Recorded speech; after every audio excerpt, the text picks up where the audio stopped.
Bon matin YouTube! Donc je viens juste de me réveiller et je me souhaite un café maison. I woke up like this. Dans la vidéo d'aujourd'hui, j'ai décidé de répondre à vos questions que vous m'avez posées sur Instagram, en même temps de faire mes cheveux et de me maquiller. Donc j'espère que vous allez apprécier cette vidéo. Bonne écoute! Ah! Ce feeling de sortir de la douche avec les cheveux fraîchement lavés, puis comme dans sa grosse robe de chambre douillette, c'est le meilleur feeling. Donc je vais juste commencer par m'attacher les cheveux.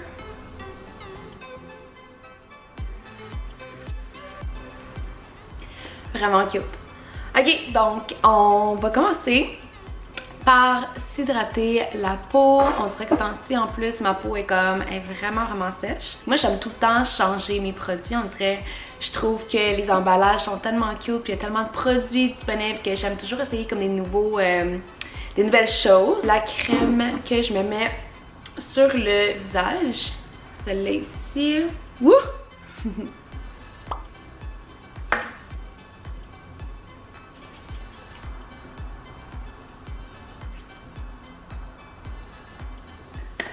Et pour terminer, je me mets toujours une crème en dessous des yeux. On dirait que quand je mets sinon mon cache-cerne, on dirait que c'est comme trop sec. Donc j'aime vraiment mettre une crème pour les yeux.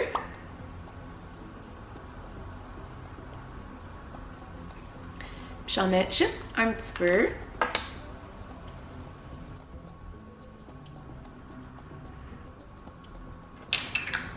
Et là, je suis prête à me maquiller et à répondre à vos questions. Donc, j'ai reçu plusieurs questions via Instagram par rapport à l'entraînement, à la nutrition, mon mode de vie. Et on va pouvoir se préparer ensemble aujourd'hui. J'ai même mon petit café. Puis, je vais pouvoir vous jaser tout en me maquillant en même temps. Parce qu'on va bien commencer notre journée. Pour ceux qui se demandent ce que je bois, ça c'est mon drink préféré. C'est un latte format moyen avec du lait de noix de coco. Les shots d'espresso sont allongés.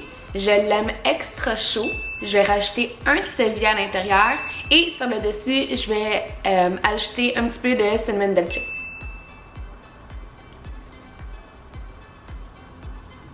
Ok, donc la première question que j'ai reçue, c'est ça fait combien de temps que je m'entraîne et pour quelle raison que j'ai commencé l'entraînement. Donc j'ai commencé l'entraînement, j'avais 15 ans. Je me rappelle, je m'entraînais dans un petit gym à Saint-Eustache, puis j'ai fait le même entraînement pendant 1 an, alors que tu es comme supposé de changer ton entraînement à chaque 5 semaines. Donc évidemment, à travers les années, j'ai appris énormément par rapport à l'entraînement puis par rapport à la nutrition. Une chance. Puis je pense que j'étais comme vraiment juste impressionnée de savoir à quel point que la nutrition puis l'entraînement peut vraiment avoir un effet immédiat sur notre bien-être, à quoi notre corps ressemble, nos niveaux d'énergie, comment on se sent. On dirait que ça me fascinait énormément. Puis j'ai commencé à lire beaucoup sur la nutrition et l'entraînement, puis j'en faisais vraiment une obsession. Je me rappelle que, tu sais, tard le soir, j'avais mes livres d'ouvert, puis je prenais toutes des notes, puis je surlignais les faits que je trouvais vraiment pertinents et tout.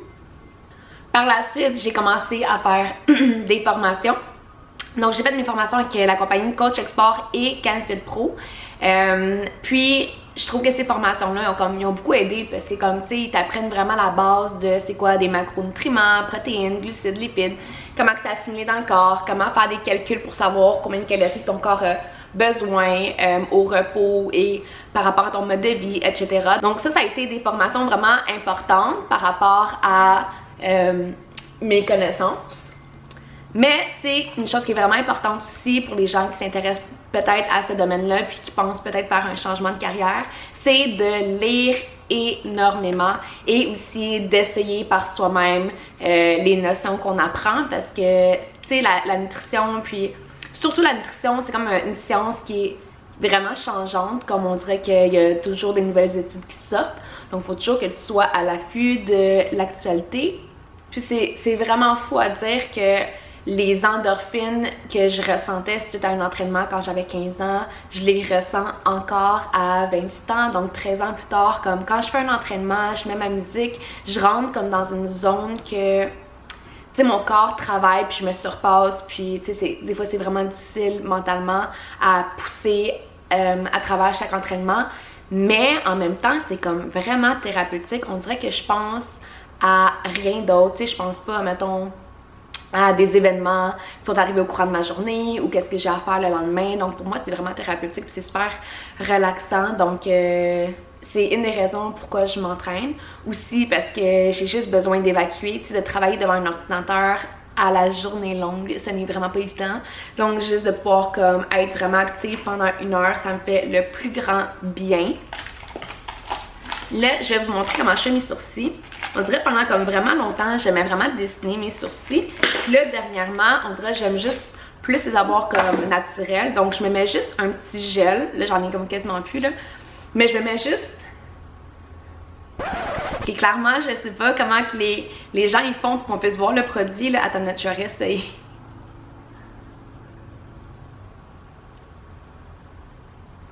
Donc, je me mets juste un petit gel qui tient dans mes sourcils puis qui donne comme une petite teinte à mes sourcils.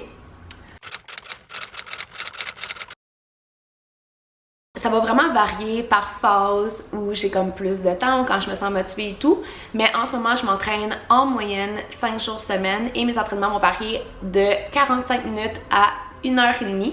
Mes entraînements de 45 minutes, souvent, c'est comme des intervalles de cardio ou ça va être par exemple abdos cardio. Toujours en intervalle, c'est vraiment rare que je vais embarquer comme sur un vélo puis je vais juste faire comme 45 minutes à la même cadence.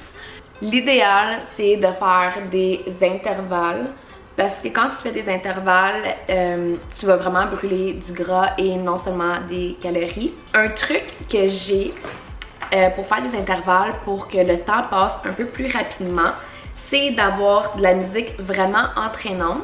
Puis dans les moments où ce que la musique est comme, tu sais, le beat est plus comme dynamique, c'est les moments que je vais augmenter par exemple ma résistance puis je vais vraiment donner mon 120%. Puis dans les moments que le tempo est comme plus tranquille, absolument c'est durant ce moment-là que je prends mon repos. Donc tu sais, ça me permet de pouvoir faire un entraînement qui est comme dynamique sans nécessairement regarder constamment le temps pour faire comme des intervalles. Fait que j'ai écouté vraiment de la bonne musique puis je vais vraiment faire mes intervalles selon le rythme de la chanson.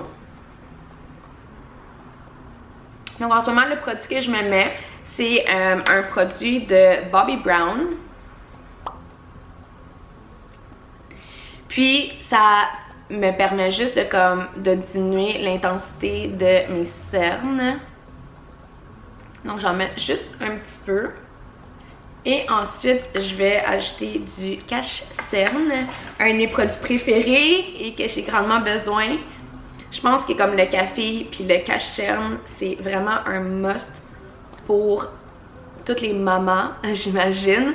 Puis pour les gens qui sont travailleurs autonomes ou juste qui travaillent vraiment beaucoup, là. Juste un petit peu de cache-cerne. Des fois ça m'arrive de comme ajouter une autre journée à ma semaine d'entraînement, puis j'aime vraiment varier le genre d'entraînement que je fais. Donc ça se peut que par exemple s'il fait beau à l'extérieur, j'aille courir comme un 5 km, ça se peut que j'aille faire comme un cours de yoga ou un cours de Muay Thai. Donc j'aime vraiment, tu sais, essayer des nouvelles choses. Je suis comme concentrée, sorry! Laissez-moi juste comme appliquer mon cache-cerne puis je vous reviens. En ce moment, j'ai comme une petite fixation sur mon fessier et mes jambes et aussi ma taille, ok? Donc mon objectif en ce moment, c'est vraiment d'amincir ma taille et de grossir mon fessier. Ça prend vraiment du temps, de la persévérance et des efforts, laissez-moi vous dire. Avec le temps, j'ai appris que c'est pas parce qu'on entraîne nos jambes qu'on entraîne nécessairement le fessier. Donc il y a beaucoup d'exercices qu'on peut faire pour isoler le fessier. Donc ça fait peut-être juste 1 an que j'ai vraiment commencé à faire de l'isolation au niveau de mes fesses pour qu'ils puissent grossir en fait. Puis tu sais, j'ai quand même déjà des jambes assez musclées, je trouve ça beau, je vais continuer à les entraîner évidemment. Mais en ce moment, c'est sûr que j'ai une journée dans ma semaine que je vais faire vraiment... que je vais vraiment me concentrer sur l'isolation au niveau du fessier. à quoi ressemblent mes entraînements? Donc en ce moment, je vais faire une journée que c'est plus axé sur le fessier, donc l'isolation du fessier. Je vais faire une journée que c'est jambes, que c'est plus comme l'entraînement fonctionnel au niveau des jambes. Donc je vais faire des squats, des hip thrusts, des deadlifts, etc. Je vais faire une autre journée que c'est haut du corps, donc je vais faire épaules, biceps, triceps dans le même entraînement. Puis une des raisons pourquoi je vais faire les 3 groupes musculaires dans le même workout, c'est parce que moi en ce moment je me trouve assez musclée au niveau de mon haut du corps. J'aime garder un aspect vraiment plus comme féminin et pas trop musclé. Ça c'est mes goûts personnels et c'est mon opinion. Donc je vais juste faire un entraînement où je vais combiner épaules, biceps, triceps dans le même workout. Et je vais aussi augmenter mes répétitions. Donc je travaille pas nécessairement en force, mais je travaille plus en endurance pour maintenir et tonifier. Et ensuite je vais faire un entraînement dos et je vais finir ma semaine avec un workout que c'est des intervalles. Donc je vais faire par exemple de la corde à danser avec des burpees, avec des abdominaux, avec des exercices qui nécessitent pas nécessairement de poids mais plutôt de mon poids corporel.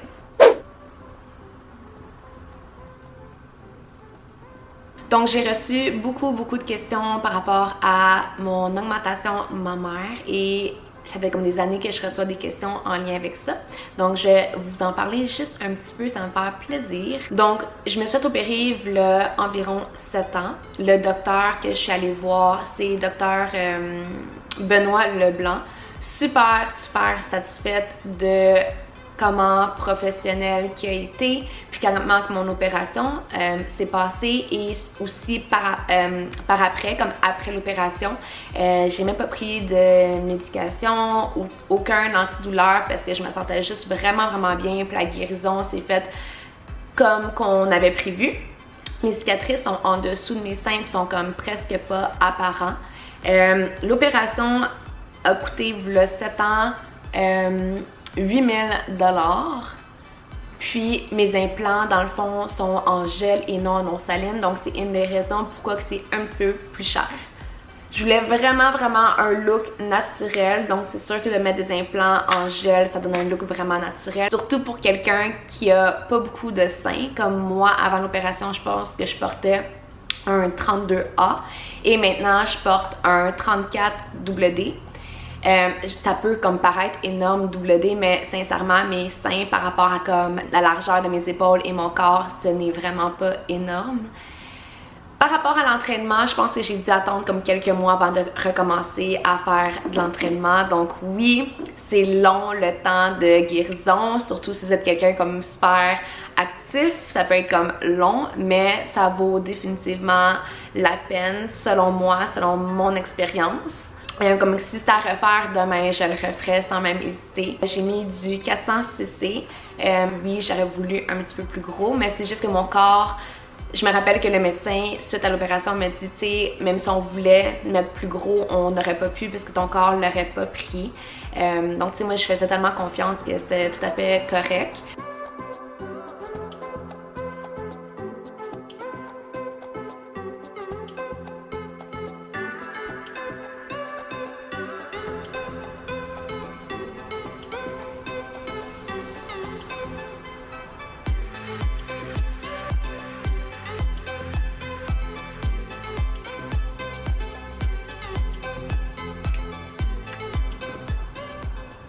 Prochaine question pour quelqu'un qui commence l'entraînement, comment rester motivé, comment commencer l'entraînement, comment savoir quoi faire au gym. Ok, donc mes meilleurs conseils sont les suivants. De ne pas regarder la balance, mais plutôt ce que vous voyez dans le miroir. Comme même moi, je le fais vraiment régulièrement. Je vais me mettre en haut sport puis en petite short. Je me regarde dans le miroir puis je me dis, ok, c'est quoi les points que je vais améliorer cette semaine? Si je trouve que mon haut du corps est assez musclé, je vais comme pas l'entraîner. Si je vois que comme mes fesses ont besoin de travail ou les en dessous, est-ce que c'est en dessous de ma fesse, est-ce que c'est le dessus de ma fesse, est-ce que c'est l'extérieur des fesses, est-ce que c'est les quadriceps, c'est quoi les parties que je devrais améliorer. Puis toute la semaine, je vais vraiment faire des efforts à travailler sur mes points faibles. Quand tu commences l'entraînement, tu dois avoir un plan de match. Tu peux pas rentrer dans un gym sans savoir quelle partie du corps tu vas entraîner, combien de temps que tu as pour t'entraîner, c'est quoi tes objectifs, c'est quoi tu veux améliorer par rapport à ton physique. Quand tu rentres dans un gym, tu devrais savoir, ok, j'ai 45 minutes, je vais entraîner épaules aujourd'hui, faut que tu te fasses un plan de match. Tu devrais réserver du temps au courant de la semaine pour tes entraînements, puis t'indiquer par exemple, le lundi j'entraîne jambes, mercredi j'entraîne haut du corps, vendredi je vais faire comme juste du cardio. Donc de cette manière-là, quand tu arrives au gym, tu sais déjà vers quelle machine puis vers quel exercice tu vas te diriger. Ça fait en sorte que tu économises du temps et tu ne te décourages pas. Un autre de mes conseils, c'est d'avoir une playlist avec vraiment de la bonne musique. Dans les moments que tu te dis « Ah, ne tente vraiment pas d'aller au gym », commence par te mettre vraiment de la bonne musique dans ta voiture en allant au gym ou comme dans l'autobus, dans tes earphones avant d'arriver au gym. Puis commence à juste comme essayer de te mettre dedans puis de te rappeler c'est quoi tes objectifs puis pourquoi que tu as voulu commencer l'entraînement. Puis aussi se dire que si tu repousses encore à demain, la semaine suivante, puis etc., tu vas jamais y arriver à tes objectifs. Un truc aussi pour ne pas abandonner, c'est de prendre des photos avant et après. Je sais, c'est comme pas toujours facile de se voir sur photo, mais prendre des photos de face, de côté et de dos en haut sport et en short, c'est pas facile, mais ça vaut définitivement la peine parce que quand justement tu as l'impression d'avoir progressé ou que tu as l'impression que tu ne progresses pas, tu reprends des images, tu les compares, puis des fois tu es comme surprise des changements et tu es contente, puis c'est motivant à continuer les entraînements, puis tout ça.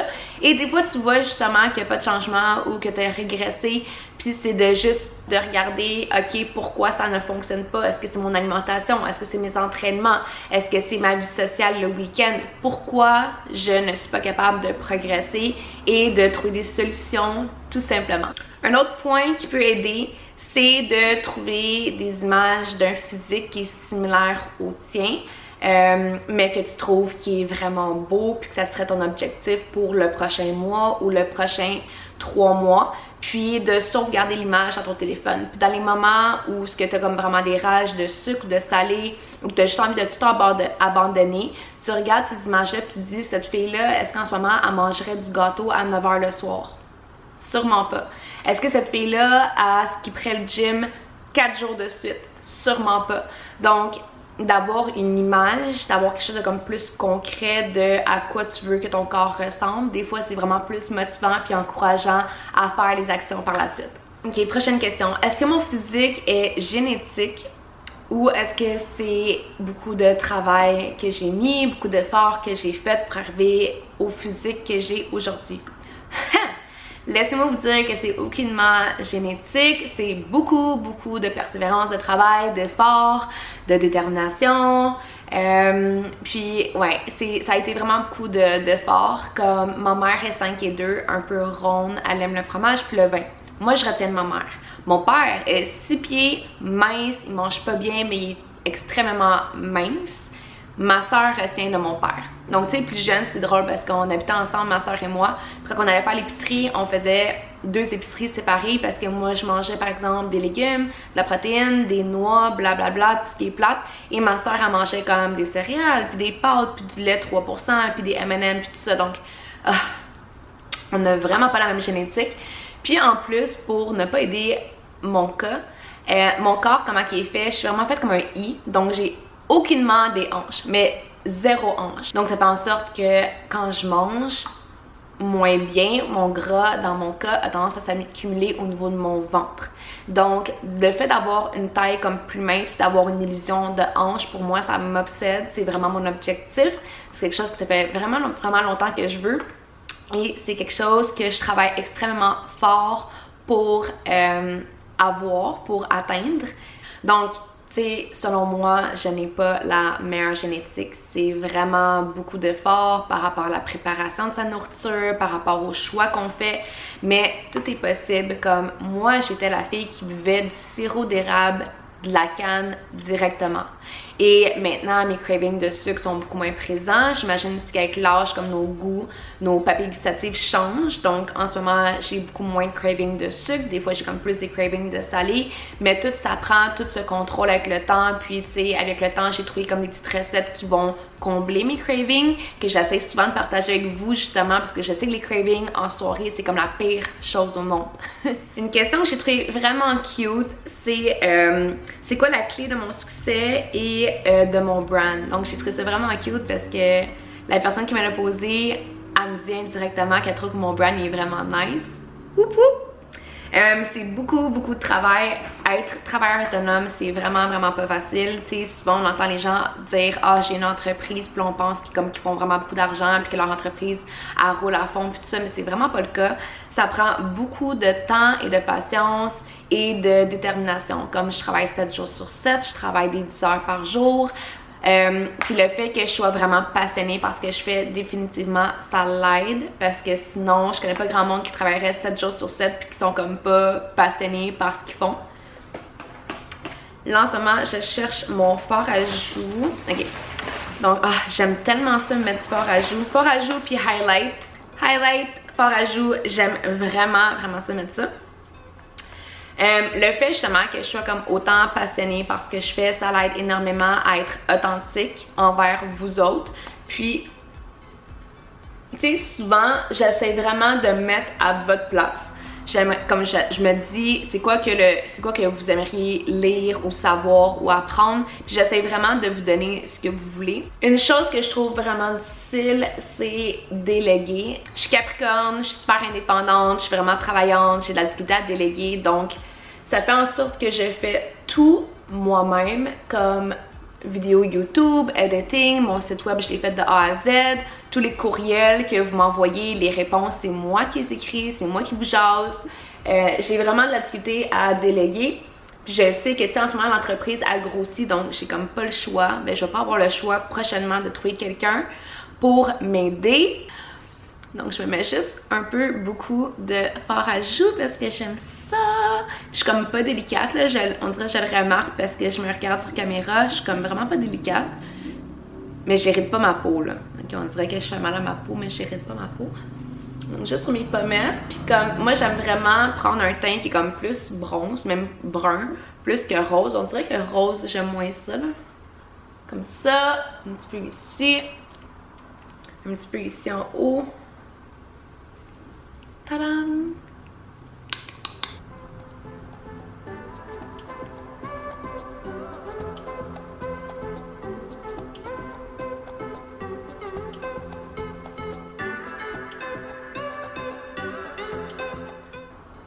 J'essaie de mettre la couleur sur mes lèvres en vous jasant en même temps.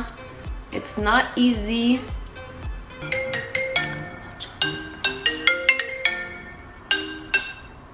Allô? Oui, allô, bébé? Allô, bébé? Ok, là, la partie que je déteste. Mon make-up est comme pas mal fait, là. Ah, je vais mettre juste un petit peu de couleur en dessous des yeux. Juste un peu ici. J'aime vraiment ça me mettre du brun. Je sais qu'il y a du monde comme ça se mettre du mascara sur les cils du bas. Moi, je trouve qu'à la fin de la journée, j'ai comme du mascara jusqu'à là. Donc, j'aime mieux mettre juste une petite couleur comme ça. Tadam! Et pour finir le tout, ça, j'ai commencé à mettre ça vraiment récemment, puis je trippe. C'est juste comme un... Ils appellent ça en anglais un setting spray. C'est ce que tous les YouTubers se mettent, là. Donc, juste un peu partout. Et ensuite... Ok. Là, la partie que je déteste faire, mais que vraiment je déteste, c'est faire mes cheveux. Oh! J'en ai tellement. Qui veut des cheveux, je vous les donne. Donc, je vais sécher mes cheveux rapidement et je vous reviens avec les réponses à vos questions en lien avec la nutrition. Souhaitez-moi bonne chance. Ok, donc ça c'est à quoi mes cheveux ressemblent, ma crinière de Lyon. Puis, je vais vous montrer avec quoi que je frise mes cheveux. Là, j'ai l'air un peu folle.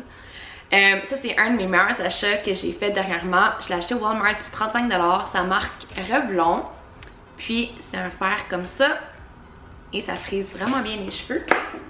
Donc la manière que je frise mes cheveux, actuellement je sépare mes cheveux en 2 sections.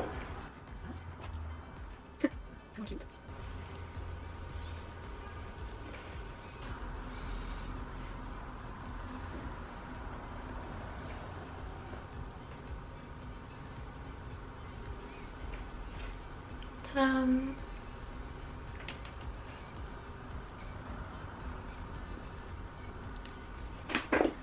Ok, donc la prochaine question, on me l'a posée vraiment plusieurs fois, puis c'est en lien avec le régime cétogène, donc le Ketogenic Diet.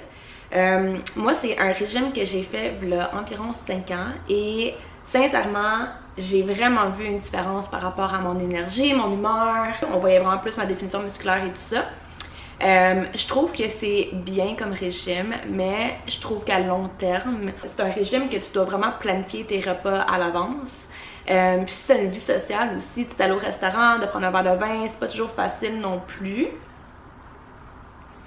Mais tu sais, je sais que pour plusieurs personnes, ça les a vraiment aidés à commencer leur remise en forme. Puis ça les aide vraiment à éliminer les produits transformés puis le sucre de leur alimentation. Donc ça, c'est sûr que ça a des bienfaits. C'est juste que je pense qu'éventuellement, quand que tu ressens justement que tu as besoin de manger des fruits ou que tu sens que ton corps a besoin de manger un peu plus de glucides, c'est le temps de les réincorporer, mais tranquillement dans son alimentation. Puis tu sais, il faut toujours garder en tête que chaque personne est différente, donc c'est peut-être un régime qui fonctionne vraiment bien pour certaines personnes, mais je pense pas que c'est un régime qui est fait pour tout le monde. Donc c'est vraiment juste d'écouter son corps, de voir comment on se sent, est-ce qu'on a vraiment de l'énergie, est-ce qu'on se sent bien, est-ce qu'on voit la progression dans les charges qu'on met dans nos entraînements, puis tout ça. Puis si ça fonctionne bien, c'est de continuer dans cette direction-là. Puis si on voit que notre corps ne répond pas aussi bien à ce régime-là qu'on aurait voulu, mais c'est peut-être juste pas fait pour toi non plus, tu sais. Donc voilà, ça c'est mon opinion sur le régime cétogène, mais tu sais, à la base, ma philosophie a toujours été, puis va toujours être, d'écouter son corps, de voir comment que nous, on se sent par rapport à notre alimentation, puis c'est d'ajuster notre diète en conséquence.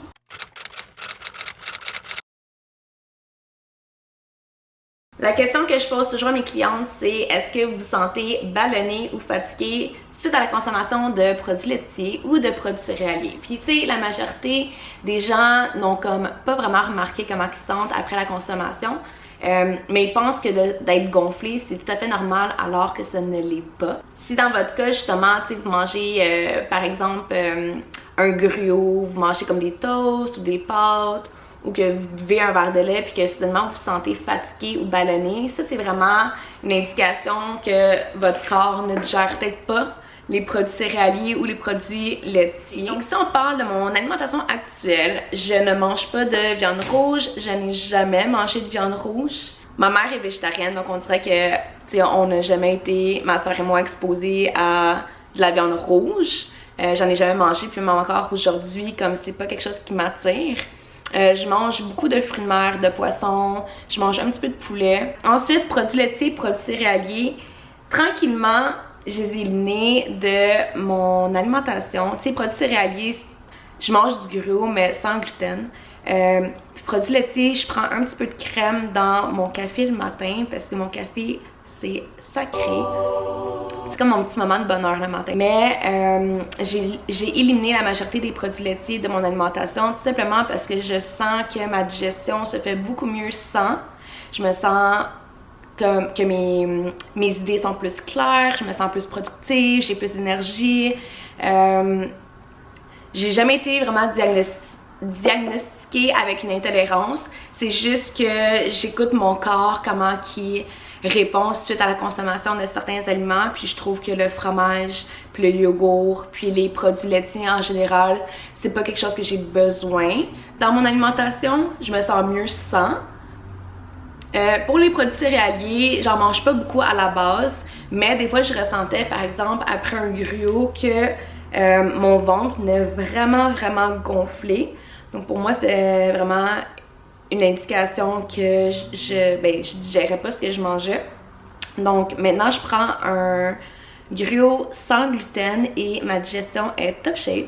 Mais tu sais, autant que je pense que ça peut être un trend, que je pense qu'il y a vraiment des gens qui sont intolérants à ces produits-là. C'est vraiment juste d'écouter son corps. Puis tu sais, on est vraiment chanceux parce que maintenant, il y a tellement d'aliments sur le marché qui peut remplacer justement les fromages puis les yogourts, puis qui peut remplacer les laits de vache et tout. C'est juste de trouver des petites recettes, de trouver comme des alternatives à nos intolérances. Je sais que des fois on pense qu'on ne peut plus rien manger si on élimine le sucre, puis les produits transformés, puis les produits laitiers, puis les produits céréaliers, mais je vous assure qu'il y a des alternatives, puis il y a des recettes qui existent qui font en sorte que notre alimentation est beaucoup moins fade. Justement, je propose tellement de recettes qui sont simples et rapides à travers mes plans alimentaires. J'ai le Summer Love puis le 28 jours sans sucre qui sont selon moi mes meilleurs programmes à ce jour. Je vais vous rajouter justement un petit code promotionnel dans les informations ci-dessous si vous êtes intéressé justement à vous procurer ces plans alimentaires-là. Voilà, c'est tout pour aujourd'hui. Les cheveux sont faits, le maquillage est fait et on est prête à commencer la journée en plus que le soleil commence à sortir. Donc j'espère que j'ai bien répondu à vos questions. S'il vous plaît, vous abonnez à ma chaîne YouTube, ça me ferait grandement plaisir et aussi de donner un thumbs up à la vidéo. Sur ce, je vous souhaite une belle continuité, une excellente journée puis on se reparle bientôt. Bye! Ah, j'ai plus de batterie, ça va bien. Welcome back to my channel! Ta-da!